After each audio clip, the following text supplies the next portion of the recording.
Hello students. तो हमारे पास फिर से क्वेश्चन है, क्लास नाइन्थ का मैथमेटिक्स का क्वेश्चन है। तो प्रैक्टिस के लिए, क्योंकि एक स्कूल में आया हुआ क्वेश्चन है, तो मैंने सोचा प्रैक्टिस के लिए मैं इसे इसे सॉल्व करता हूँ ताकि सबको इससे बेनिफिट हो। तो एक्चुअली इसमें question number 1 to 10 objective type है, तो इसे सॉल्व करने में ज़्यादा टाइम हम नहीं लेंगे। ठीक है, तो चलिए स्टार्ट करते हैं without any delay. Question number 1 देखिए, बोलता है यहाँ पे क्वेश्चन में पूछा गया है कि for any real number, okay, एनो इज नंबर, ये जो कंडीशन है कब होगा जब ए जीरो है, बी नेगेटिव है। अब देखिए सबसे पहले समझिए इस क्वेश्चन को, मैं यहाँ सॉल्व करता हूँ। देखिए रूट ऑफ ए बी है, तो रूट ऑफ कभी भी नेगेटिव में हो नहीं सकता, यहाँ नेगेटिव साइन नहीं आना चाहिए। तो अब सोचिए ये नेगेटिव साइन रूट के अंदर कब नहीं आएगा, जब ए पॉजिटिव होगा और बी भी पॉजिटिव होगा, ओके, तब नहीं आएगा। दूसरा कंडीशन है कि जब ए भी नेगेटिव हो जाए और बी भी नेगेटिव हो जाए, ताकि दोनों नेगेटिव मल्टीप्लाई होके पॉजिटिव बन जाए। तो ये दो कंडीशन है। तो यहाँ पर तो एक, जब दोनों पॉजिटिव है हमको दिख ही रहा है, तब होगा। तो ये question number C, option C correct है। लेकिन बाकी भी चेक कर लेते हैं। आप सोचिए सिर्फ ए पॉजिटिव होगा तो क्या होगा, नहीं, ए पॉजिटिव होगा और सोचिए अगर बी नेगेटिव हो गया, अगर ये बी नेगेटिव हो जाए तो ओवरऑल तो ये नेगेटिव हो जाएगा, तो ये तो पॉसिबल ही नहीं है। दूसरी बात, राइट साइड में जो चीज़ है रूट ऑफ ए और रूट ऑफ बी है, आप सोचिए ए बस पॉजिटिव हो जाए तो ये तो रूट पॉजिटिव हो जाएगा, लेकिन अभी अभी जैसे मैंने बोला कि बी नेगेटिव नहीं होना चाहिए। तो यहाँ तो बी नेगेटिव अगर हो गया तो ये वाला रूट तो नेगेटिव हो जाएगा ना, तो रूट के अंदर तो नेगेटिव आना नहीं चाहिए। इसलिए या तो दोनों पॉजिटिव होंगे या दोनों नेगेटिव होंगे, तभी पॉसिबल है। और कोई कंडीशन पॉसिबल ही नहीं है, ए ज़ीरो बी ज़ीरो ये सब पॉसिबल ही नहीं है। ठीक है, क्यों पॉसिबल नहीं है मैं बताता हूँ। देखिए ए अगर ज़ीरो होगा, ये वाला एक पॉसिबल हो सकता था, लेकिन अब देखिए अगर ए ज़ीरो होगा तब तो ये ओवरऑल को ज़ीरो ही बना देगा, नेगेटिव का तो चांस ही खत्म। लेकिन राइट साइड में आप देखिए कि ए ज़ीरो होने की वजह से ये तो ज़ीरो हो जाएगा, लेकिन बी के पास तो कुछ है ना, -1 है, तो रूट ऑफ -1 ये तो डिफाइंड ही नहीं है, पॉसिबल ही नहीं है। रूट के अंदर -1 नहीं होना चाहिए। ये बात और है कि ये ज़ीरो होने की वजह से फिर ये ज़ीरो मल्टीप्लाइड ज़ीरो हो जाएगा, ये भी पॉसिबल है। लेकिन ये पहले तो ये होगा ना, मतलब रूट ऑफ -1 होना ही नहीं चाहिए, तो ये कंडीशन पॉसिबल नहीं है, इसलिए ए को हम डिस्कार्ड करेंगे। ठीक है, तो इस तरीके से आप आई होप समझ गए होंगे। ठीक है, मैं इसको इरेज करता हूँ, आप नोट डाउन कर सकते हैं।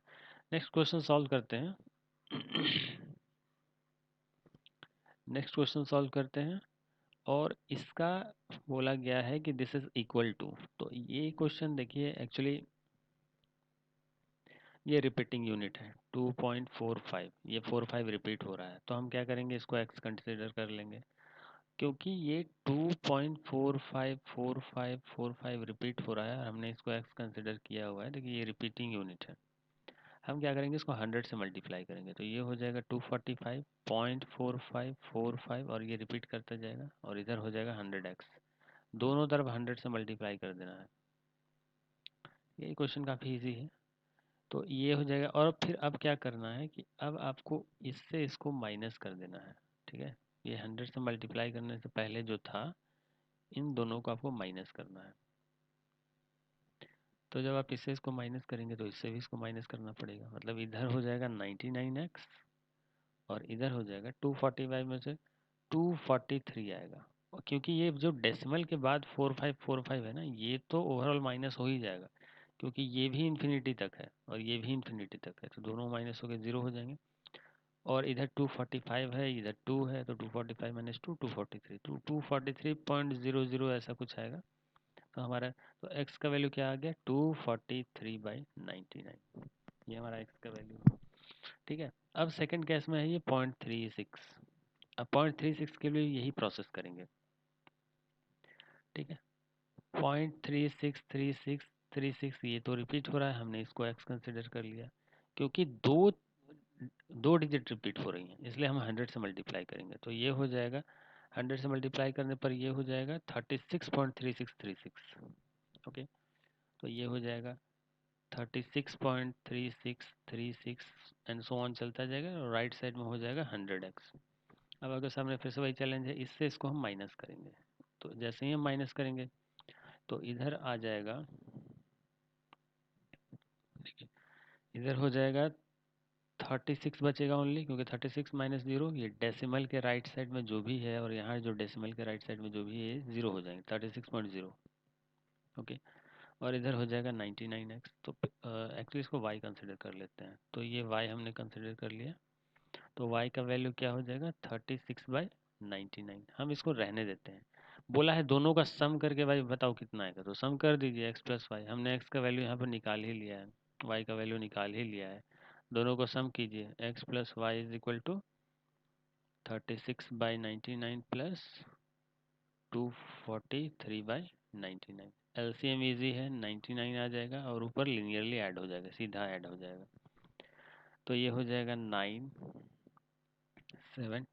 279/99। ये दोनों देखिए 3 से कैंसिल आउट हो जा रहा है। कैसे 3 से कैंसिल आउट होने का नियम क्या है कि जब डिजिट का सम 3 से कैंसिल हो जाता है तो पूरा ओवरऑल नंबर भी, जैसे देखिए 2 प्लस 7 प्लस 9, ये कितना आ रहा है, ये 9 9 18। 18 जो है 3 से कैंसिल आउट होता है, मतलब ये 279 भी होगा। तो 3 9 जा 3 3 जा 3 3 जा 3 3 जा, ठीक है। अभी भी देखिए ये अभी भी कैंसिल आउट हो रहा है 3 से, 3 3 जा 3 1 जा, मतलब 31/11 आ रहा है आंसर। तो 31/11 ये ऑप्शन सी है, ठीक है, ये होगा। ठीक है, आई होप समझ गए होंगे आप। इसको इरेज करता हूँ।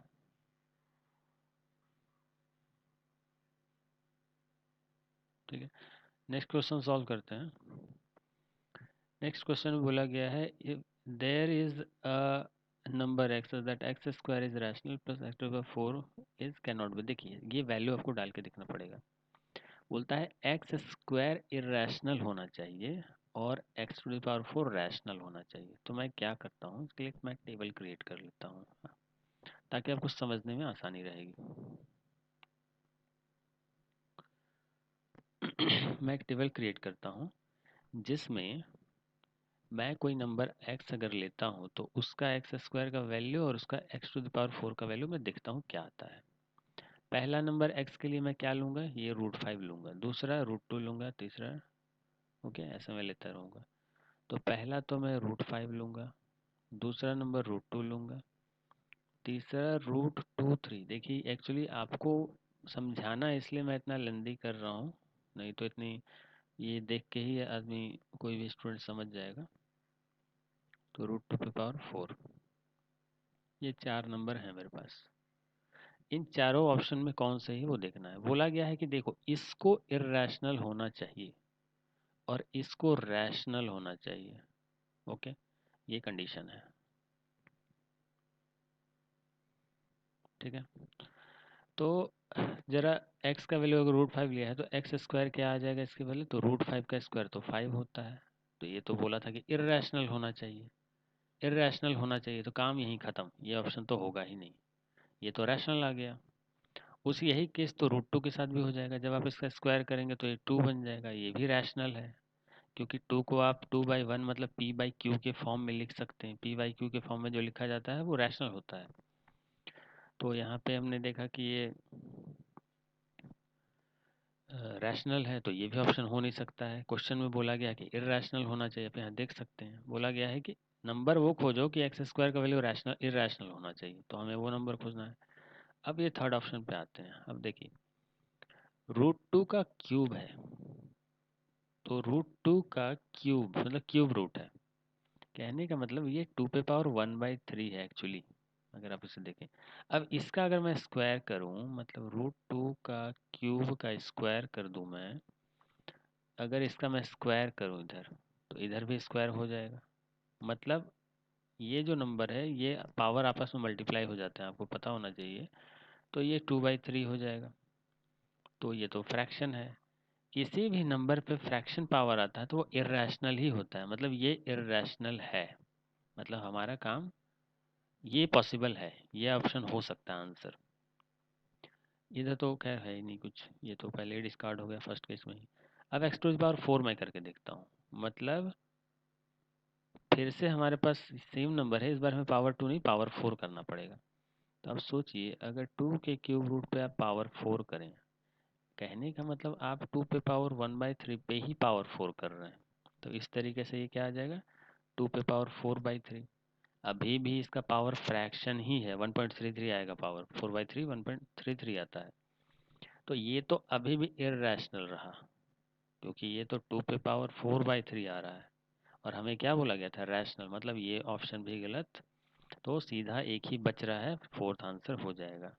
फिर भी आंसर हो जाएगा, फिर भी हम चेक करके देख लेते हैं, हम चेक कर लेते हैं कि हाँ होगा या नहीं होगा। ठीक है, देखिए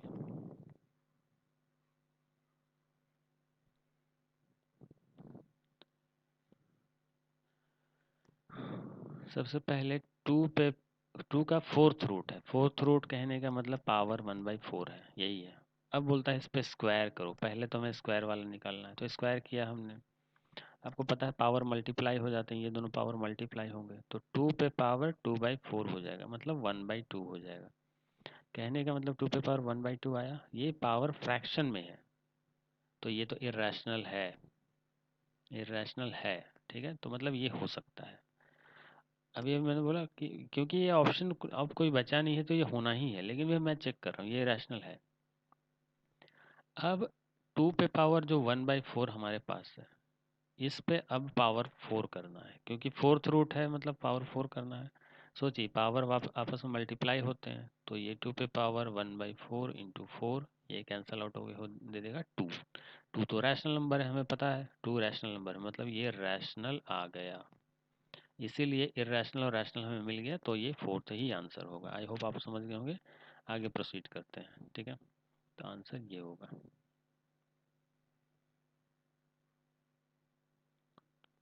ठीक है, इसे मैं इरेज कर देता हूँ, आप नोट डाउन कर लीजिएगा वीडियो से। कोई डाउट्स होंगे तो कमेंट सेक्शन में आप पूछ सकते हैं, मैं सर्टेनली रिस्पॉन्स करूँगा। ठीक है, नेक्स्ट जो क्वेश्चन है वो ये है, बोला है 5 पावर एक्स है, देन 5 पावर एक्स क्या होगा। देखिए सबसे पहली बात,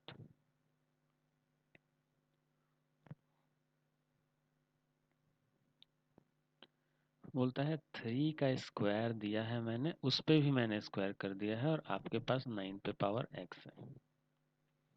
तो सिंपल सी बात है, 3 का जो स्क्वायर होता है वो 9 होता है। क्यों? क्योंकि यहाँ पे 9 पे पावर एक्स है, तो हमें इसको भी या तो 9 बना देना होगा, या फिर इसको ही 3 पे पावर 2 बना दीजिए। दोनों तरीके से आप काम कर सकते हैं।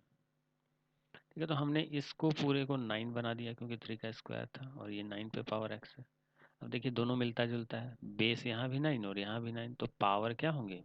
और बोलता है कि ये एक्चुअली इक्वल है, तो सोचिए कब इक्वल होंगे, जब पावर भी सेम होना पड़ेगा तभी तो इक्वल होंगे। मतलब यहाँ से x का कंपैरिजन करने पर x का वैल्यू 2 मिल गया, और हमें पूछा था 5 पे पावर x, मतलब एक्चुअली 5 पे पावर 2 निकालना है। 5 पे पावर 2 कितना होता है, 25 होता है। ठीक है, आई होप आप समझ गए होंगे। नेक्स्ट क्वेश्चन है जीरोज ऑफ द पॉलिनोमियल 3। मैं इसको इरेज करता हूँ, सारे के सारे ऑब्जेक्टिव मैं यहीं पे सॉल्व कर देता हूँ, कुछ इसमें है ऐसा कुछ नहीं खास। जो टफ क्वेश्चन है उसके लिए डिटेल सॉल्यूशन मैं लिख दूंगा। 3 बोला गया है कि रूट निकालो भाई, जीरोज निकालो। जीरोज मतलब रूट, वही होता है ऐसा वैल्यू जिसको इस इक्वेशन में रखूँ तो मैं जीरो आ जाए। तो ये 3 पे पावर एक्स स्क्वायर -1 है, बोला है इसका जीरोज निकाल। तो जीरो निकालने के लिए मैं मान लेता हूँ कि चलो भाई मैंने कोई नंबर रख दिया है और ये जीरो आ ही गया, इसको जीरो से इक्वेट करना पड़ता है, रूल यही है। तो यहाँ से मैं देखता हूँ 3 स्क्वायर, 1 को जब मैं इधर ले जाऊँगा तो ये क्या बन जाएगा, 1 बन जाएगा। और फिर एक्स स्क्वायर का वैल्यू मैं 1/3 लिख सकता हूँ, इसको मैं यहाँ डिवाइड कर दूंगा। तो इस तरीके से x का वैल्यू मुझे √1/3 मिलता है। ध्यान दीजिए यहाँ जब भी रूट इधर जाता है तो वहाँ प्लस माइनस दोनों आता है। इसको मैं अगर और अच्छे से लिखूँ तो मैं लिख सकता हूँ +-1/√3, क्योंकि 1 तो रूट से बाहर आ जाएगा, 3 नहीं आ पाएगा, तो ये हमारा आंसर है। तो रूट क्या है, +-1/3, मतलब ये डी नंबर। ओके, जिस बच्चे ने भी सॉल्व किया है इसे सही सॉल्व किया है। ठीक है, तो ये कंप्लीट हुआ। नेक्स्ट क्वेश्चन है, ठीक है, मैं सीरियस करता हूँ, आई होप आपने नोट डाउन कर लिया होगा। ठीक है, नेक्स्ट क्वेश्चन जो है,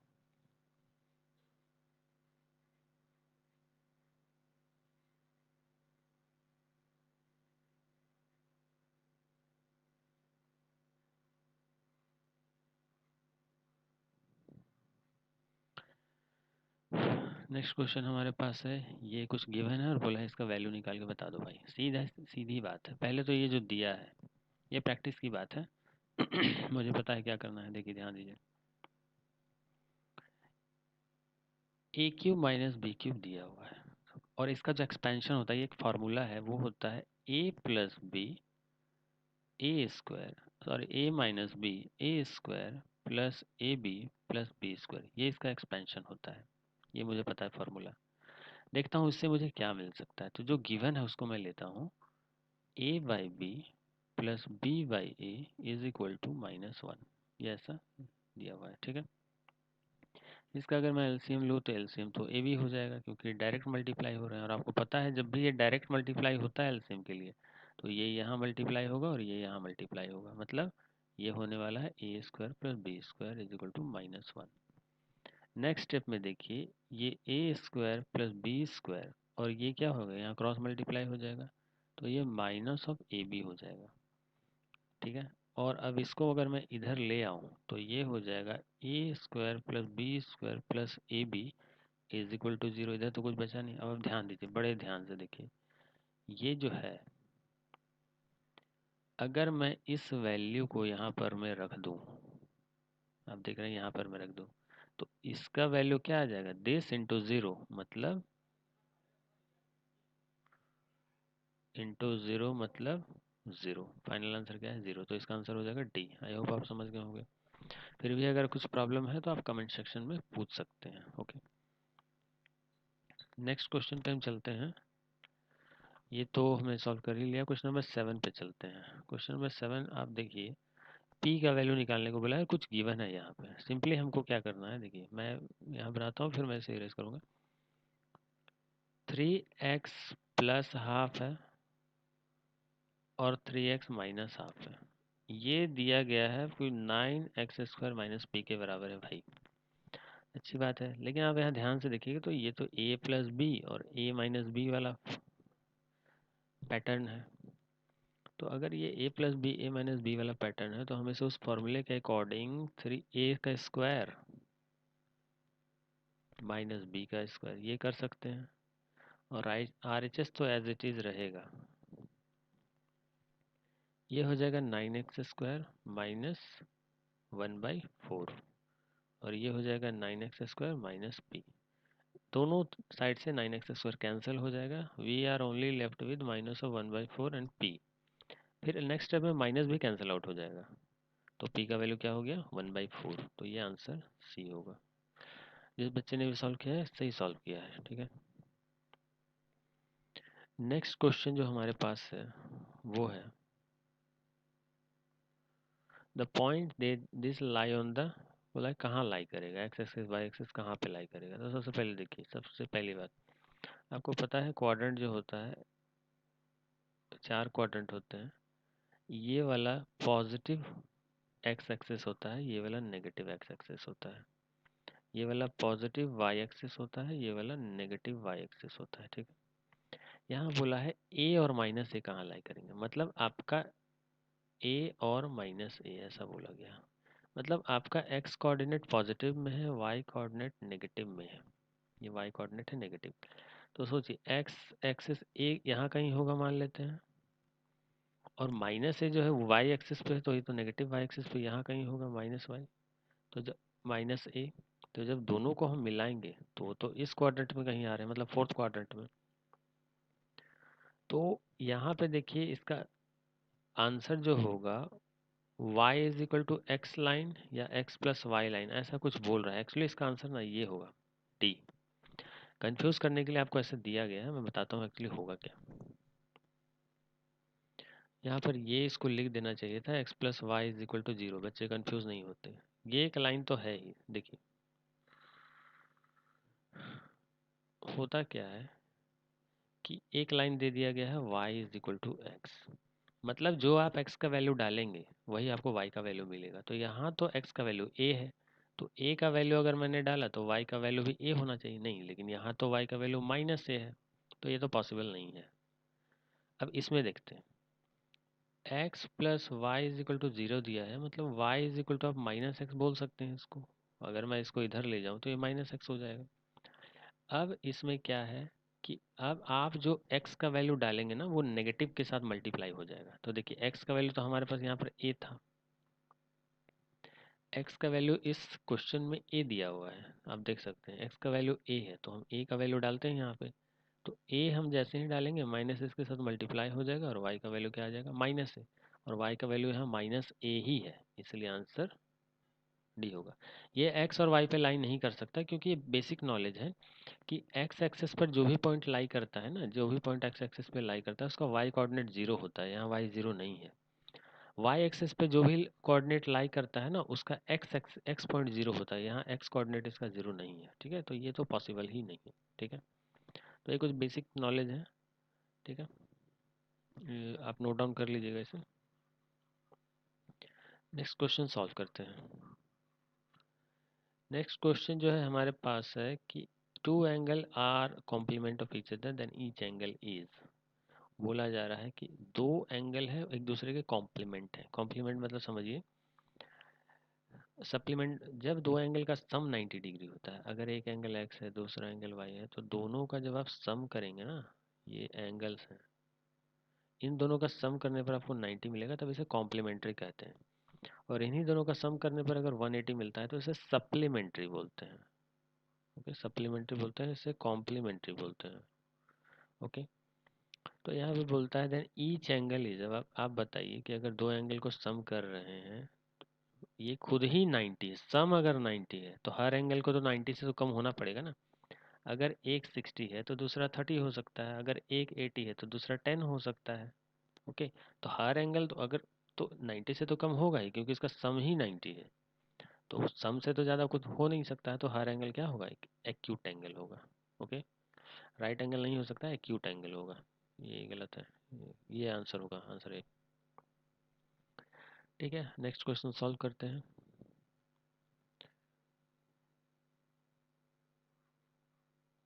यहाँ पे बोला गया है the measure of angle of 5 times is complement, the measure is, बोलता है ना कि कोई एंगल अगर x है ना तो वो अपने कॉम्प्लीमेंट से, देखिए ये खुद एंगल है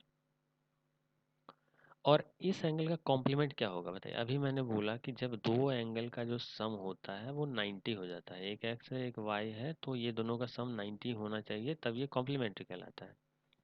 तो आप खुद ही बताइए, दो एंगल का सम 90 है, अगर एक एंगल 30 है तो इसका कॉम्प्लीमेंट्री क्या होगा, इसका कॉम्प्लीमेंट्री होगा 60, मतलब जो इसमें जो माइनस करने पर जो आ जाए।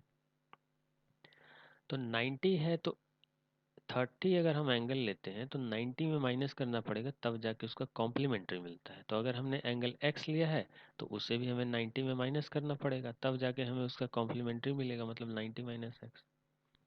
क्वेश्चन में बोला जा रहा है कि भाई ये जो है ना अपने कॉम्प्लीमेंट्री से 5 टाइम्स है, मतलब सोचिए ये तो 75 आंसर होगा।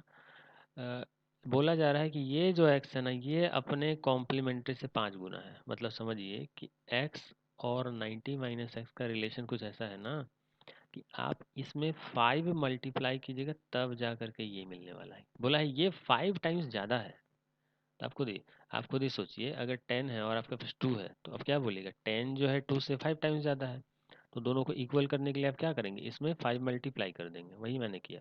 क्योंकि ये जो एंगल एक्स है इससे 5 टाइम्स ज़्यादा था तो मैंने इसमें 5 मल्टीप्लाई कर दिया, ठीक है।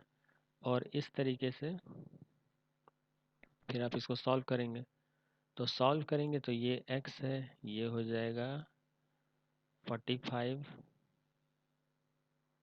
और ये हो जाएगा 5x उधर आ जाएगा तो बन जाएगा 6x, 45, 450, x का वैल्यू हो जाएगा 450 डिवाइडेड बाई 6, 75 डिग्री आएगा आंसर, ठीक है। तो ये है इसका आंसर, आई होप। तो ऑब्जेक्टिव जो है पूरा क्लियर है। अब हम चलते हैं 4 मार्कर्स पे, ठीक है, तो इसका आंसर होगा ये डी। अब हम 4 मार्कर्स पे चलते हैं। तो 4 मार्कर का जो फर्स्ट क्वेश्चन है बोला गया है कि define rational irrational number with example, is zero a rational number, yes zero is a rational number.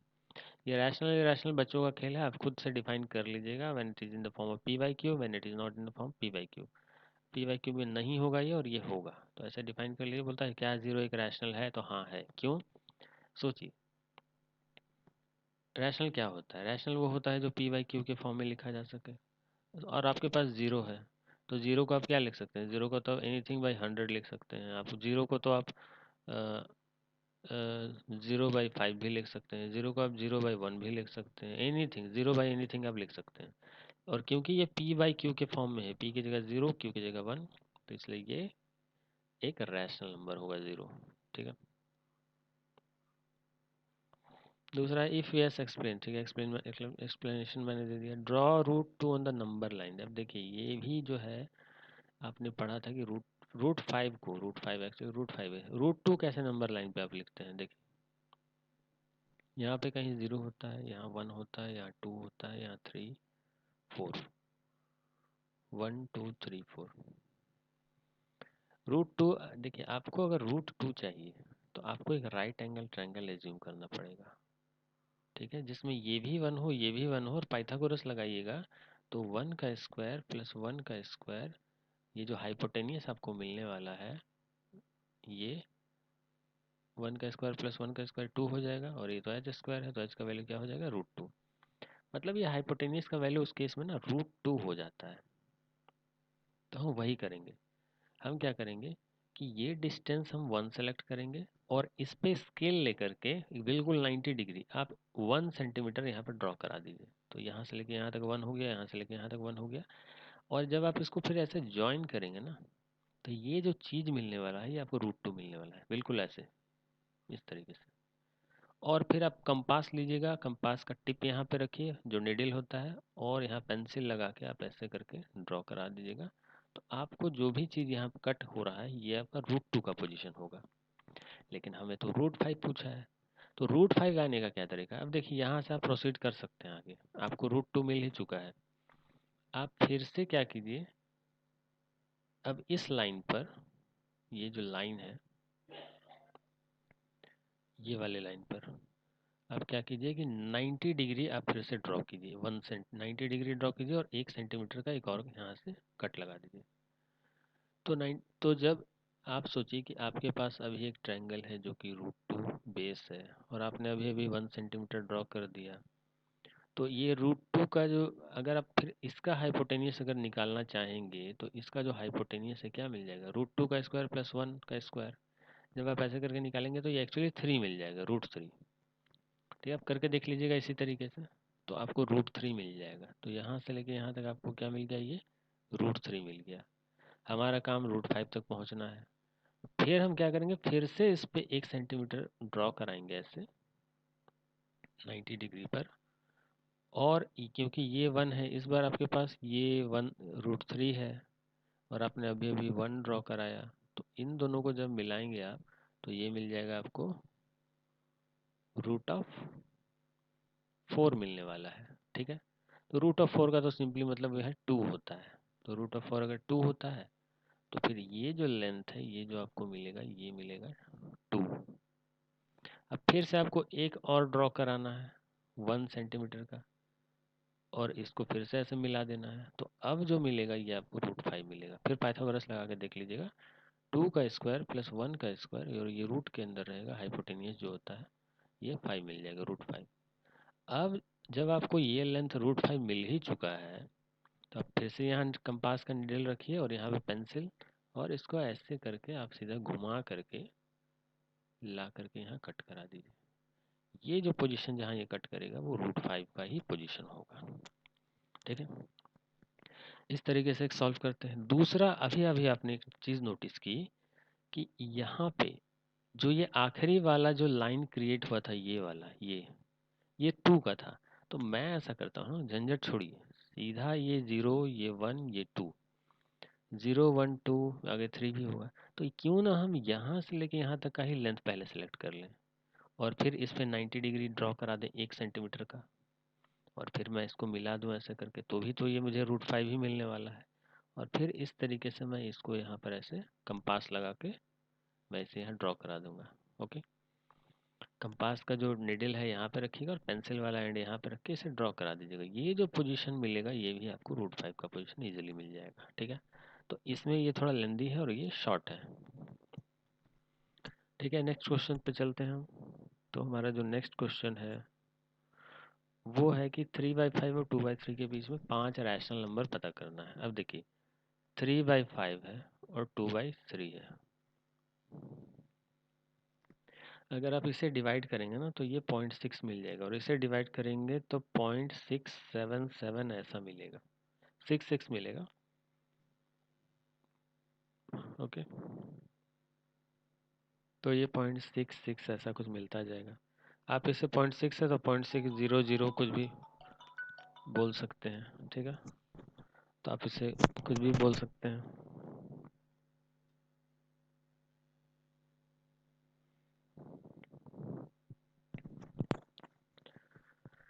तो यहाँ पे आप देख सकते, तो एक्चुअली बहुत सारे नंबर हैं, आप 0.6162 ऐसा करके ले सकते हैं आप अगर चाहे तो। लेकिन क्योंकि 3/5 और 2/3 के बीच में बोला है, तो हमारी कोशिश होनी चाहिए कि इसे भी हम फ्रैक्शन के फॉर्म में ही लिखें, आंसर जो लिखें फ्रैक्शन के फॉर्म में ही लिखें।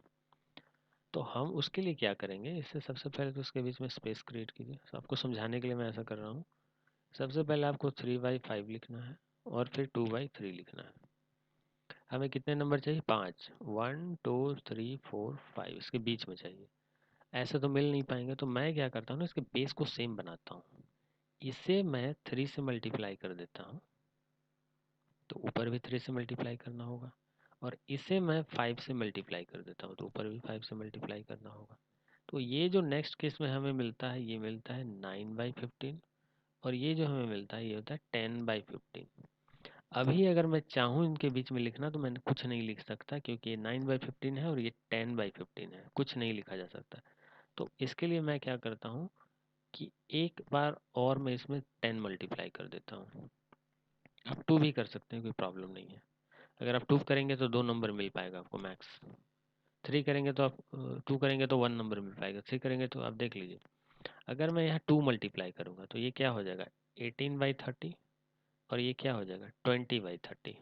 अब 18 और 20 के बीच में तो हमें एक ही मिलने वाला है ना, 19/30। तो ये तो गया, ये तो हमें तो एक ही मिलेगा। तो आपको क्योंकि 5 नंबर निकालना है, तो आप इसमें 5 6 मल्टीप्लाई कर दीजिए, ठीक है, तो इजीली 5 मिल जाएंगे। तो आप इसमें 6 मल्टीप्लाई कीजिए, इसमें भी 6 मल्टीप्लाई कीजिए, इसमें भी 6 मल्टीप्लाई कीजिए, इसमें भी 6 मल्टीप्लाई कीजिए। तो अब जो नंबर आपके पास आ रहे हैं, ये है 54/90 और ये है 60/90। अब देखिए इजीली आप इसके वजह से 5 नंबर निकाल सकते हैं। 55/90, 56/90, 57/90, 58/90 और 59/90।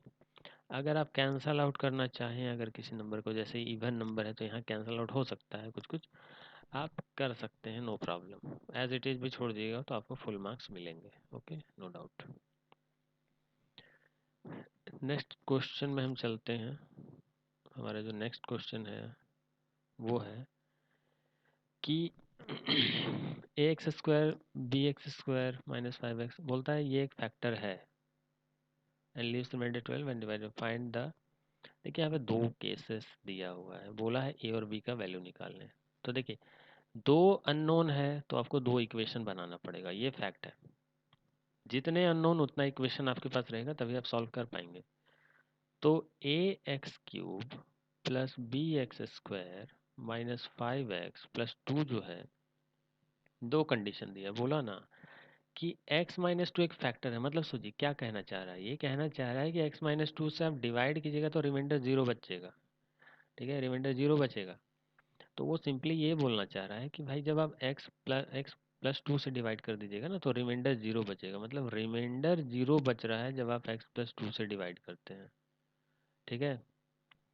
और यहाँ पर रिमाइंडर 12 बच रहा है सेकंड केस में, जब आप उसे x-2 से डिवाइड करते हैं। ओके, रिमाइंडर थ्योरम याद कीजिए। रिमाइंडर थ्योरम में ये था कि x+2 को आपको, जिससे आप डिवाइड कर रहे हैं ना, जो डिविजर है उसको आपको 0 से इक्वेट करना पड़ता है। जो वैल्यू आती है उस वैल्यू को आप उसमें डाल दीजिए, इस इक्वेशन में डाल दीजिए, इस डिविडेंड में। तो इस डिविडेंड में हम डालने जा रहे हैं ये वैल्यू, ठीक है। ये वैल्यू जब हम पुट करेंगे इसमें, तो देखते हैं क्या आता है। तो रिमाइंडर क्या आना चाहिए, 0 आना चाहिए। तो इसे लिखने का ऐसा तरीका होता है कि इसको आप ऐसे एफ एक्स एज्यूम कर सकते हैं, और क्योंकि अब वैल्यू आप -2 डालने जा रहे हैं तो आप f-2 जो डालेंगे यही आपका रिमाइंडर देने वाला है। तो ये वैल्यू जब आप रखेंगे तो ये हो जाएगा a-2 का क्यूब, b-2 का स्क्वायर, -5 इंटू -2 +2। ठीक है, ये फर्स्ट केस आया। और ये सब आपको देगा फाइनली ज़ीरो। क्यों? क्योंकि यही तो रिमाइंडर है और मैंने बताया कि ये रिमाइंडर ज़ीरो हो चुका है क्योंकि ये इसका फैक्टर है। फैक्टर जब भी डिवाइड करता है तो रिमाइंडर ज़ीरो ही होता है। आप सोचिए 8 का जो फैक्टर है 2 है कि नहीं है? बिल्कुल है, 2 8 का फैक्टर है। जब आप 2 से 8 को डिवाइड कीजिएगा तो क्या बचता है? ज़ीरो रिमाइंडर बचता है, इसलिए यहाँ पर ज़ीरो बचेगा। और नेक्स्ट स्टेप में जब आप इसको सॉल्व करेंगे तो ये हो जाएगा -8a +4b +10 +2 =0। अच्छे से अगर इसे हम एज इट इज़ भी छोड़ सकते हैं, मतलब 8a -8a +4b +12 = 0। इसको इक्वेशन 1 मान लीजिए। दूसरा केस बोला है कि देखो जी, x -8 से जब डिवाइड कर रहे थे ना तो रिमाइंडर 12 बचने वाला है। मतलब कि आप f इसको पहले 0 से इक्वेट करेंगे, x का जो भी वैल्यू आएगा 2 आने वाला है, 2 का वैल्यू यहाँ डालेंगे। मतलब इस पूरे इक्वेशन में आप 2 का वैल्यू डालिए, मतलब f2, एक्चुअली आप f2 निकालने जा रहे हैं, यही आपका रिमाइंडर भी है। f2 जब आप निकालिएगा तो ये हो जाएगा a इंटू 2 का क्यूब प्लस b इंटू 2 का स्क्वायर -5 इंटू 2 +2। ये आपका 12 आना चाहिए क्योंकि जो भी वैल्यू डालने पर आएगा वही रिमाइंडर होता है और यहाँ ऑलरेडी बता चुका है कि रिमाइंडर 12 है। तो ये सारा वैल्यू कैलकुलेट करके 12 आना ही चाहिए। ओके, तो ये सारा वैल्यू आप डालेंगे तो ये हो जाएगा 8a +4b -10 +2 =12। अगर इसे मैं देखूं अच्छे से तो ये 8a +4b -8 हो जाएगा =12। 8 उधर जाएगा तो 20 बन जाएगा। 8a +4b =20। यहाँ एक बहुत इंटरेस्टिंग चीज़ आपको दिख रही है कि 4 कॉमन आ सकता है। मतलब आप दोनों ही तरफ 4 से डिवाइड कर देना तो भी चलेगा, या 4 कॉमन निकाल लीजिए तो ये हो जाएगा 4 2a + b।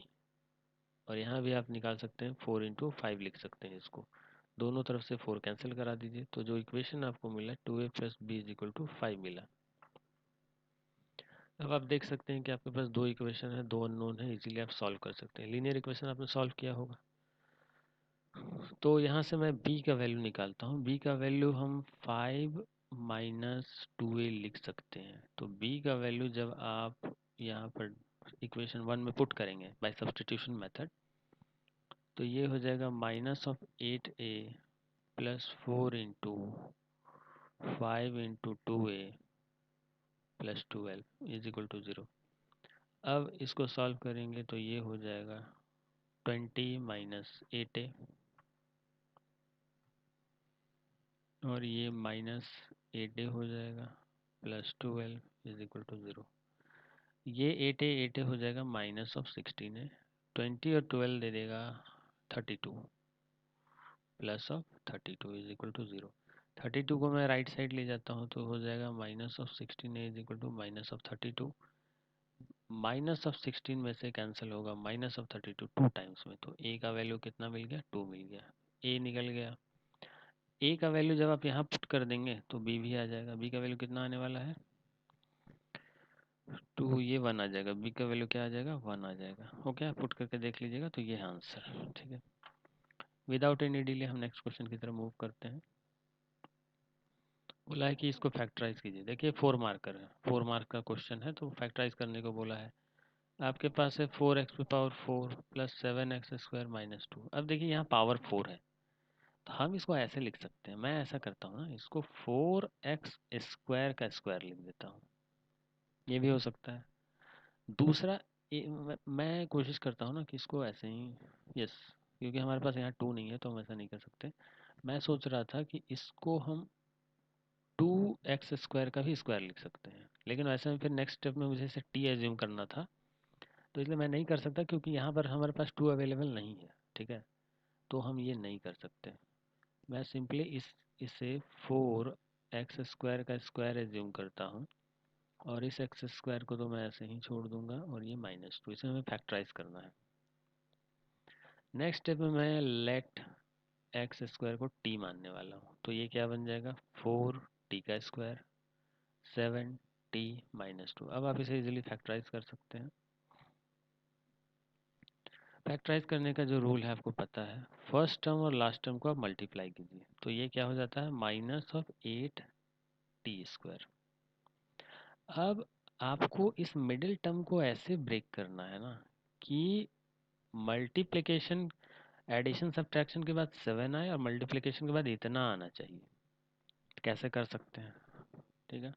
तो मुझे तो उसके लिए सिंपली इस ये जो टर्म है ना, ये कांस्टेंट टर्म, इसे ब्रेक किया जाता है, तो इसे हम ब्रेक करते हैं। 2 4 जा 2 2 जा, ओके। एक बार डिवाइड करने की जरूरत नहीं थी, फिर भी मैंने कर दिया। तो आपके पास 2 2 1 का पेयर बन रहा है। ये देखिए, ये जो पेयर है 2 2 2 2 1 का, ये जो भी ग्रुपिंग हो रहा है, इसको आपको एडजस्ट करना है। कैसे एडजस्ट करें कि ये 7 आ जाए यहाँ पे, वो भी प्लस के साथ आना चाहिए, प्लस के साथ। तो मुझे तो दिखाई दे रहा है कि अगर इन तीनों को मैं एक ग्रुप में डाल दूं और इस अकेले 1 को छोड़ दूं तो मुझे मिल जाएगा। मतलब अगर मैं 8 -1 कर दूं ना, तो 7 आ रहा है, +7। तो मैं वही करने जा रहा हूँ, और टी बस अटैच कर दीजिए। और साथ ही इन दोनों को मल्टीप्लाई अगर आप करते हैं तो भी आपको -8 मिल जाता है। 8 और -1 मल्टीप्लाई करके -8 तो दे ही रहा है। तो ये हमारा ग्रुपिंग हो चुका है। हम इसे लिख सकते हैं 8t-1t। टी आपको अटैच कर देना है ये नंबर के साथ, और ये 4t² हो जाएगा, और ये -2 हो जाएगा, ठीक है। क्योंकि फैक्टराइज करने को बोला है, जीरो निकालने को नहीं बोला है, इसलिए हम इधर 0 0 नहीं लिख रहे हैं, फैक्टराइज ओनली बोला है। जो होशियार इधर 0 0 लिख के आएंगे ना, उनका 1 2 मार्क्स कट जाएगा। तो अब इन दोनों में से क्या कॉमन आ सकता है, इन दोनों में से हम 4t कॉमन ले सकते हैं। अंदर यहाँ पे बचेगा t+2, यहाँ से 4t आएगा तो 2 बचेगा। यहाँ से हम -1 कॉमन ले सकते हैं, यहाँ बचेगा t+2। अब देखिए, फिर से आपके पास दो नंबर हैं, एक नंबर ये और एक नंबर ये, और बीच में है एक माइनस साइन। इनमें से क्या कॉमन आ सकता है, इसमें से को पहले वाले और दूसरे वाले दोनों में t+2 है, तो कॉमन आ गया। अब 4t-1 यहाँ पर हमने लिख दिया, ओके। यही है हमारा आंसर, फैक्टराइज हो गया ये, ठीक है। तो आई होप आप समझ गए होंगे। नहीं समझे तो जो भी डाउट्स है आप कमेंट सेक्शन में मुझसे पूछ सकते हैं। प्रूव दैट, यहाँ पर एक और है, prove that bisector of to supplementary angle includes the right angle. Bisector of to supplementary angle includes the right angle, बोला क्या जा रहा है, सुनिए। एक्चुअली एक क्वेश्चन है ज्योमेट्री में इस टाइप का, लाइन्स एंड एंगल्स वाला एक चैप्टर में क्वेश्चन होता था। अगर आपको याद है तो ठीक है, नहीं है तो मैं बना देता हूँ। इसको मैं कुछ नाम दे देता हूँ, A B C D E F G और H। बोले आपको तो पता है कि ये इंटीरियर का जो ये दोनों एंगल है, इसका सम 180 होता है। ये तो थ्योरम है, बोलता है कि यही सप्लीमेंट्री एंगल है। 180 सम हो गया, मतलब सप्लीमेंट्री एंगल है। अब बोला जा रहा है कि इसका बाइसेक्टर, मतलब आप अगर यहाँ से एक बाइसेक्टर इसको बाइसेक्ट कराते हुए ड्रॉ कराएं ना, और इसका बाइसेक्टर आप अगर यहाँ से ऐसे बाइसेक्टर ड्रॉ कराएं, तो ये जहाँ पर भी मिलेंगे वो 90 डिग्री देंगे। ये है इंक्लूड्स राइट एंगल बोला है, ये है क्वेश्चन, ठीक है। तो हमें ये प्रूफ करना है। तो प्रूफ भी इसका बहुत आसान है, पहले तो आप क्वेश्चन समझ गए तो अच्छी बात है। प्रूफ हम करते हैं, इस पॉइंट को हम नाम दे देते हैं एक्स, ठीक है। इस पूरे एंगल को मैं नाम देने जा रहा हूँ एंगल 1, और इस पूरे एंगल को मैं नाम देने जा रहा हूँ एंगल 2, ठीक है। और क्योंकि बोल दिया गया है क्वेश्चन में ये बाइसेक्टर है, एक्सी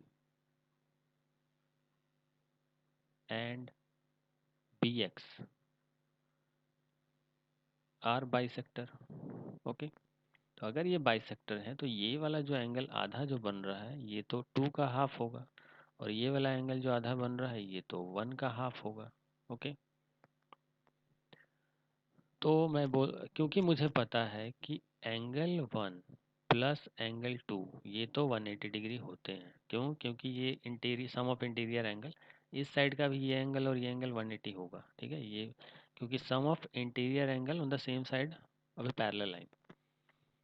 ठीक है, पैरेलल लाइन का जो ट्रांसवर्सल है उसके सेम साइड में जो इंटीरियर एंगल का सम 180 होता है। अब मैं क्या करता हूँ कि नेक्स्ट स्टेप में मैं दोनों तरफ 2 डिवाइड करूँगा। इधर भी 2 डिवाइड कर दीजिए और 180 डिग्री के साइड में भी 2 डिवाइड कर दीजिए। इससे क्या होगा? अभी अभी मैंने आपको बताया कि ये जो एंगल होगा ये 1 का हाफ है और ये जो एंगल होगा ये 2 का हाफ है। ओके, कंफ्यूजन अवॉइड करने के लिए मैं इसको हटा देता हूँ। ओके, तो अब ये तो दोनों में डिस्ट्रीब्यूट होगा, मतलब आप इसे एंगल 1/2 और इसे एंगल 2/2, देखिए ये एंगल है, इसे कैंसल आउट मत कर दीजिए, ये एंगल का नाम है। मैंने यहाँ जानबूझकर GEB नहीं लिखा, ठीक है, टाइम सेव करने के लिए। और ये तो सिंपल नंबर है तो ये कैंसिल आउट होकर 90 आ सकता है। अब आप बताइए, ये चीज़ हमें मिल चुकी है।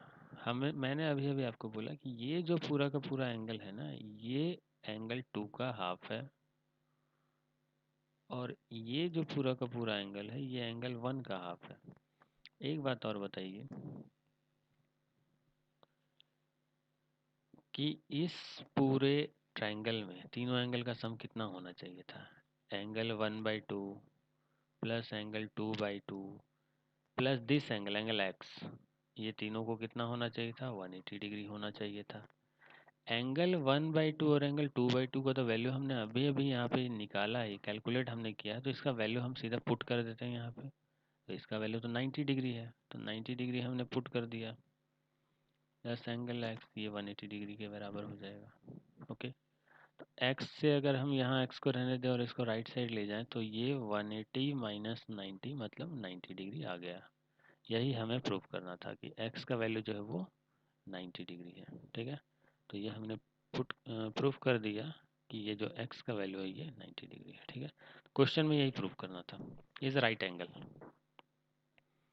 नेक्स्ट नेक्स्ट क्वेश्चन में चलते हैं। ये क्वेश्चन काफ़ी ज़्यादा इजी है। ठीक है, ये बोला है कि भाई इतना प्रूफ करो तुम, अगर ये तीनों ज़ीरो है ना तो इतना प्रूफ करो। एक एक्चुअली एक फार्मूला होता है, x³ plus y³ plus z³ minus 3xyz जो होता है ये x plus y plus z, x square plus y square plus z square minus x y minus y z minus z x होता है। ये फार्मूला है।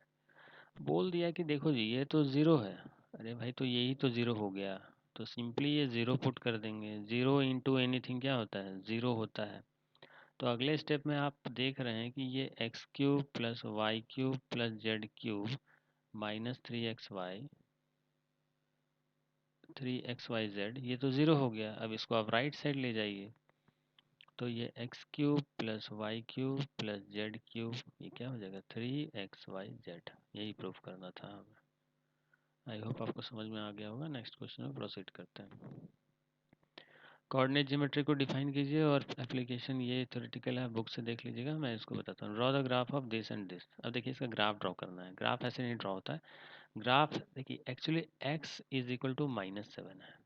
आप सिंपली भी अगर आप याद कर लें तो आप इसे देख करके बता सकते हैं कि यहाँ 1 होगा, 2 होगा, 3 होगा, 4 होगा और इधर -1 -2 -3 -4 होगा। कहीं पे जा करके यहाँ -7 भी मिल जाएगा। अगर मैं इसे थोड़ा सा और ब्रेक कर दूँ, 1 2 3 4 5 6 7। ठीक है, क्योंकि x इज इक्वल टू -7 है ना, तो एक ग्राफ आप ड्रॉ कर सकते हैं y एक्सिस के पैरेलल जो कि इससे होता हुआ ऐसे पास होगा। यही ग्राफ है y x is equal to -7 का graph. Okay, x is equal -7 का ग्राफ यही, लेकिन ये ड्रॉ कैसे करना है? तो ड्रॉ करने का तरीका ये है। ठीक है, ड्रॉ करने का तरीका ये है, मैं बताता हूँ।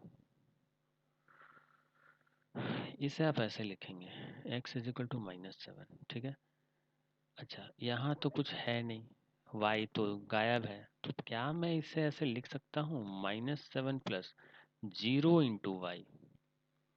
आप देख रहे हैं कि इसको मैं 0 × y लिख सकता हूँ, क्योंकि यहाँ तो ऑलरेडी कुछ ना कुछ जीरो है ही एडेड है, जीरो ऐड करने पर कोई फर्क तो पड़ता है नहीं, तो इसे मैं ऐसे लिख देता हूँ। अब मैं एक टेबल क्रिएट करता हूँ, ग्राफ ड्रॉ करने के लिए आपको पता होगा एक टेबल क्रिएट करना होता है एक्स का और वाई का। मैं जब y का वैल्यू 1 लूँ, मैं जब y का वैल्यू 0 लूँ, तो x का वैल्यू क्या मिलने वाला है? ये y का वैल्यू आप 0 पुट करेंगे, x का वैल्यू आपको -7 ही मिलेगा। जब मैं y का वैल्यू 1 लूँ, 1 × 0 है तो फिर से 0 हो गया, तो x का वैल्यू आपको फिर से ही -7 मिल गया। जब मैं y का वैल्यू 2 लूँ, तब भी ये -7 ही मिलेगा। आप 2 × 0 कीजिए, 0 हो जाएगा, ये -7 ही मिलेगा। मतलब आप देख रहे हैं कि यहाँ पर हमें क्या मिला, हमें मिला है ये, आप y का कोई भी वैल्यू रखें ना, x का वैल्यू 7 ही मिलने वाला है, -7। मतलब x का वैल्यू यहाँ पे 1 होगा, 2 होगा, 3 होगा, 4, ये y है। ओके, ये y है।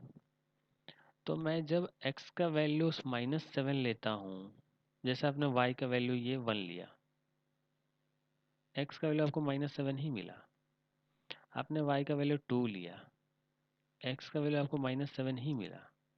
y का वैल्यू आपने 3 लिया, x का वैल्यू आपको -7 ही मिला। मतलब आप समझ रहे हैं, कुछ भी वैल्यू आप लीजिए, सारे पॉइंट्स यहीं पर ऐसे आते जाएंगे। और जब आप इसको ऐसे करके मिला देंगे, ऐसे मैच करा देंगे, तो आपको एक ग्राफ मिल जाएगा। ओके, थोड़ा सा ओके। तो जब आप सारे पॉइंट्स को आप ऐसे मिलाएंगे, इन सारे पॉइंट्स को ऐसे मिलाइए, ग्राफ मिलेगा आपको। यही ग्राफ है y = -7 का ग्राफ, x = -7 का ग्राफ। ओके, सेम तरीके से इसको भी ड्रॉ कर लेना है। ठीक है, इसमें x मिसिंग है, तो x को आपको 0 × x एज्यूम करना है। आई होप आप समझ गए होंगे। कमेंट सेक्शन में पूछ सकते हैं, अगर नहीं समझे तो। Define linear equation in two variable with example. अब linear equation in two variable को आपको डिफाइन करना है। तो अरे भाई, कोई भी linear equation ax + by + c के फॉर्मेट में होता है ना, दो वेरिएबल है यहाँ x और y, तब इसे हम linear equation two variable. Example देना है तो आप कुछ भी दे दीजिए, 2x + 3y + anything, 1 lakh, 2 lakh, 4 crore, 4 = 0। ठीक है, तो ये एक एग्जांपल हो गया, कुछ भी आप दे सकते हैं। क्वेश्चन नंबर इसका ए पार्ट हम देखते हैं। x⁸ 8 - 256 y⁸8। ओके, ये है क्वेश्चन, 256 y⁸8। इसे बोला है फैक्टराइज करो। फैक्टराइज करने के लिए आपको पता है, ये तो a² - b² का, बचपन से हमारे टीचर ने तो हमें एक ही फार्मूला ही सिखाया है, a² - b²। तो ये हो जाएगा a - b, a + b। तो इस फॉर्मेट में पहले लाना पड़ेगा, तो हम इसे लिख सकते हैं x⁴ 2, और इसे हम लिख सकते हैं 16y⁴2।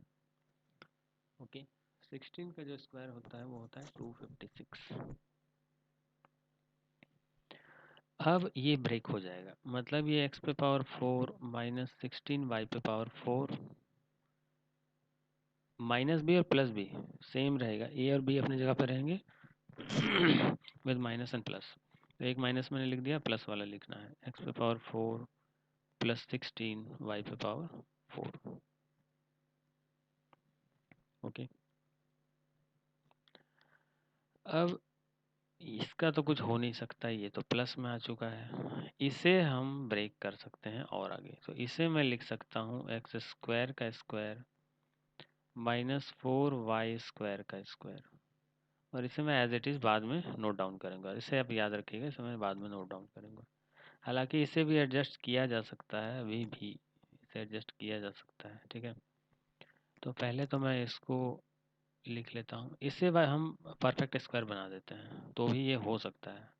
परफेक्ट स्क्वायर बनाता हूँ मैं, तो इसे मैं लिखूँगा x² का स्क्वायर +4y² का स्क्वायर, ये a² b² +2ab मिसिंग है, तो मैं +2ab इसमें लगा देता हूँ, 2ab,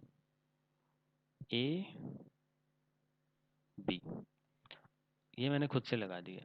तो मैं खुद से इसे मल्टीप्लाई भी माइनस भी करूँगा, 2a 2y² बी, क्यों माइनस करने, यहाँ कुछ था नहीं, मतलब माइनस होने के बाद ये वापस पुराने फॉर्म में चला जाएगा, x² minus y, x power 4 plus y power 4, 16y power 4 इस फॉर्मेट में चला जाएगा। ये खुद से ऐड सब्ट्रैक्ट कर दिया मैंने। आप देखें यहाँ से लेकर के यहाँ तक, अगर आप देखें, वेट अ मिनट,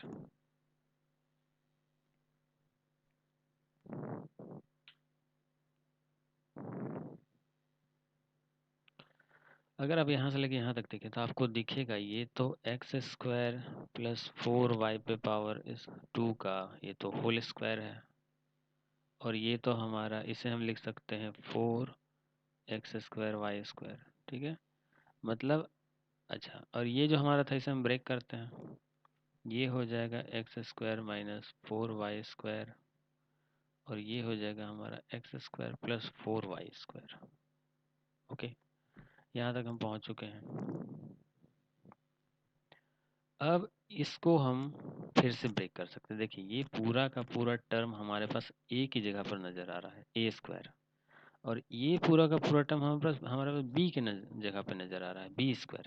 कैसे b² है, तो देखिए इसे आप चाहें तो आप इसे 2xy का होल स्क्वायर लिख सकते हैं। ओके, तो नेक्स्ट स्टेप में मैं इसे लिखने जा रहा हूँ x² प्लस 4y² का होल स्क्वायर माइनस 2xy का होल स्क्वायर। ये मैंने लिख दिया इसे, और इसका कुछ नहीं हो सकता। ओके, इसे भी चाहे तो ब्रेक कर सकते हैं उसी तरीके से जैसे परफेक्ट स्क्वायर बनाएंगे, लेकिन फिलहाल इसे कर लेते हैं। तो ये x² प्लस 2y का होल स्क्वायर, इसे मैंने इस फॉर्मेट में लिख दिया, ये वाले पहले वाले टर्म को।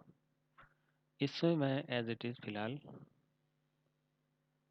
इसे मैं लास्ट में फिर से ब्रेक करूँगा। फिलहाल इसको मैं देखता हूँ। तो इसे अगर मैं चाहूँ तो x² plus 4y² minus 2xy, और x² plus 4y² plus 2xy, इस फॉर्मेट में मैंने इसे ब्रेक कर दिया। ठीक है, अभी आगे ब्रेक होगा कि नहीं कह नहीं सकते। Okay, wait a minute, let me add a slide. Okay, तो ये तो पूरा ब्रेक हो चुका है, अब इसको ब्रेक करते हैं। तो ये जो हमारे पास है ये वाला, तो इसको हम ब्रेक करेंगे तो ये हो जाएगा x माइनस 2y और x प्लस 2y, और इसे हम एज इट इज उतार देते हैं, x² प्लस 4y²। ओके, अब नेक्स्ट स्टेप में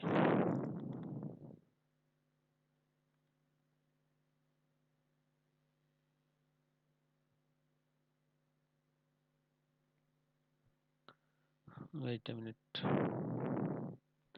अब नेक्स्ट स्टेप में हम क्या करने जा रहे हैं, ये तो पूरा ब्रेक हुई, बस अब इसको एक ब्रेक करना बाकी रह गया है। इसे हम एक बार और ब्रेक करेंगे और हमारा आंसर आ जाएगा। तो इसे अगर हम ब्रेक करें तो पहले तो मैं सबको लिख देता हूँ।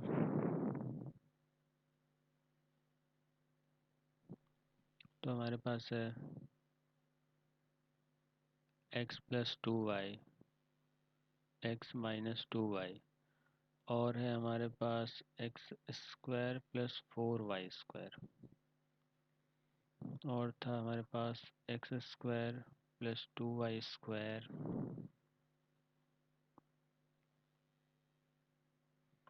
x² plus 4y² minus 2xy, x² plus 4y² minus 2xy था, और x² plus 4y² plus 2xy था। ओके, मैं इसे एक बार और ब्रेक करने जा रहा हूँ, तो इसका मैं परफेक्ट स्क्वायर बनाऊंगा।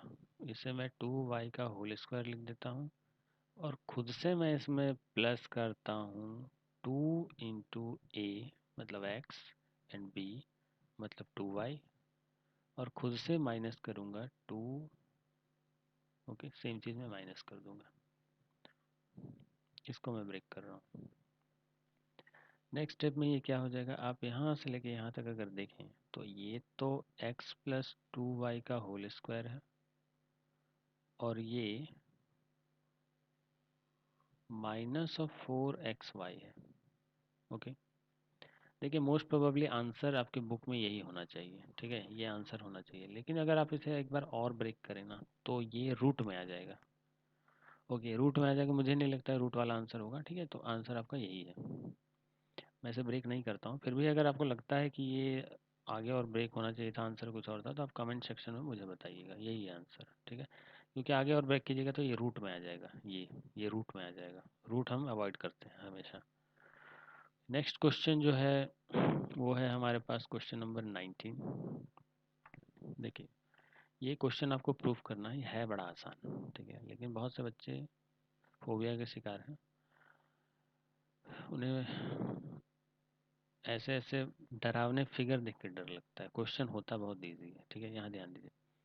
बोला गया है कि देखो भाई ये और ये पैरेलल है, तो सीधी बात है, अगर ये पैरेलल है, ये पैरेलल है, तो हम क्या करते हैं ना, इन दोनों के पैरेलल यहाँ से एक लाइन ड्रॉ कर देते हैं। मैंने दोनों के पैरेलल यहाँ से एक लाइन ड्रॉ कर दी, ये मेरा कंस्ट्रक्शन होगा। आपको वहाँ पर लिखना होगा सॉल्यूशन में, कंस्ट्रक्शन आपने क्या किया, draw L M parallel to A B parallel C D. ये जो ए बी और सी डी पहले से पैरेलल है, इसके पैरेलल आपने एल एम ड्रॉ किया है, ये आपको कंस्ट्रक्शन में लिखना होगा। अगर आप ऐसा करते हैं तो आप देख सकते हैं कि ये वाला जो एंगल है इसको मैंने एंगल 1 नाम दे दिया, और ये वाला जो एंगल है इसे मैंने एंगल 2 नाम दे दिया, ठीक है। तो एक चीज आप देख सकते हैं कि एंगल एक्चुअली, ये जो एंगल क्यू था ना पहले से, ये एंगल क्यू जो है ये एक्चुअली एंगल 1 और एंगल 2 का तो सम ही है। ये हमारा इक्वेशन 1 बना है। ये सब आपको स्टेप बाय स्टेप लिखना होगा वहाँ पे।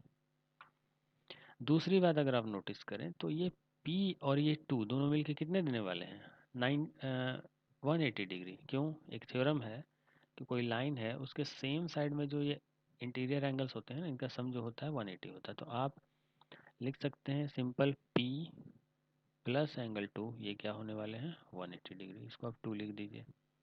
सेम, और यहाँ थर्ड में आप देखेंगे कि ये जो एंगल 1 है और ये जो एंगल R है, ये तो ऑल्टरनेट इंटीरियर एंगल हो गए, क्योंकि ये लाइन और ये लाइन पैरेलल है और ये ट्रांसवर्सल है।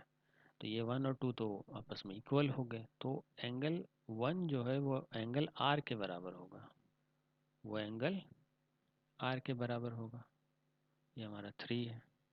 अब बस तीनों वैल्यू को ऐसे हमें पुट कर देना है कि हमारा जो डिज़ायर्ड रिजल्ट है, हमें ये इस रिजल्ट तक पहुंचना है, ये रिजल्ट हमें मिल जाए।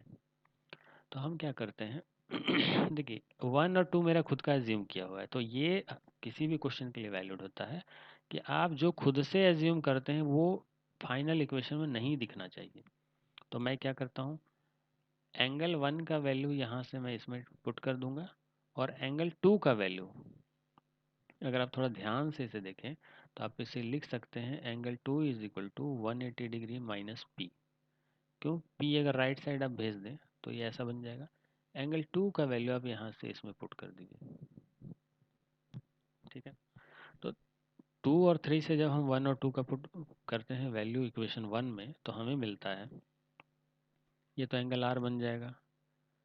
एंगल 2 की जगह आपने पुट किया 180 माइनस पी, और क्यू तो इधर है ही।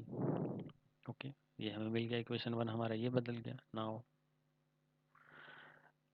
तो R माइनस पी, और Q को भी मैं लेफ्ट साइड ले आता हूँ, तो ये लेफ्ट साइड आ जाएगा, तो ये माइनस ऑफ Q बन जाएगा। 180 को मैं राइट साइड ले जाता हूँ, तो ये तो माइनस ऑफ 180 बन जाएगा। अब मैं इनमें से माइनस कॉमन लेता हूँ, तो माइनस जैसे ही मैं कॉमन लूँगा ये माइनस ऑफ R बन जाएगा, ये प्लस ऑफ P बन जाएगा, और ये प्लस ऑफ Q बन जाएगा, और ये माइनस ऑफ 180 हो जाएगा। ओके, दोनों साइड से माइनस कैंसिल करा देना है, ये माइनस और ये माइनस कैंसिल हो गया। तो हमारे पास P plus Q minus R is equal to 180 degree आ गया। यही हमें प्रूफ करना था। P plus R minus Q, यहाँ देखिए आप क्वेश्चन में P plus R minus, not P plus R, P plus Q minus R, yes P plus Q minus R, यही हमें प्रूफ करना था 180 डिग्री। ठीक है, आई होप आप समझ गए होंगे। इस क्वेश्चन में बोला है फाइंड द एंगल AOC। ये क्वेश्चन भी बहुत आसान है। ठीक है, AOC, AOC मतलब इसका वैल्यू आपको फाइंड आउट करना है। ठीक है, AOC का वैल्यू फाइंड आउट करने को बोला है। सारे वैल्यूज तो दे ही दिए हैं। ठीक है, बोला है ये देखो 3x माइनस 7 है, ये x प्लस 2 और ये 55 डिग्री है। तो बड़ा इजी है, दुनिया में सबको पता है। ठीक है, ये 55 डिग्री है यहाँ पे, कि इन तीनों एंगल को आप किसी लाइन पर, ये जो पॉइंट है ना, ये एंगल 180 होता है। आप यहाँ एक लाइन ड्रॉ कर दें, दो लाइन ड्रॉ कर दें, ये पूरा सम तो 180 ही रहने वाला है ना। तो यहाँ पर वही होगा, इस एंगल का सम प्लस इस एंगल का सम प्लस ये थर्ड एंगल का सम क्या होगा, 180 होगा। मतलब 3x minus 7 plus 55 degree plus x plus 20, ये क्या हो जाएगा, 180 डिग्री हो जाएगा। ओके, वेट अ मिनट, मैं इसे सेव कर लेता हूँ।